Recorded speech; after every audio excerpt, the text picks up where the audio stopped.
cala a boca. Gente, tem um rato aqui. A gente não sabe o que fazer. Eu vou perder a coragem. Mas o Matheus tá ajudando a gente. Confio em você. Quando falou isso, não pode falar. Vai, amor. Vai lá.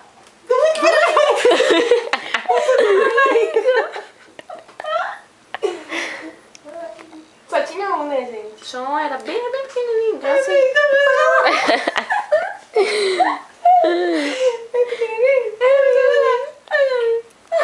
Tá coisinha assim, tá?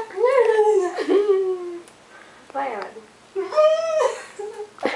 Amada, vai. Eu vou dar um puxão. Então você vem comigo. Caraca, não, gente, para, gente, para. Gente, é sério, ele vai vir pra cá, gente, eu vou morrer.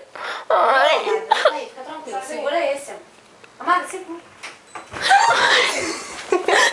Ai, agora. Ele vai se assustar. Fica olhando. Ai, gente.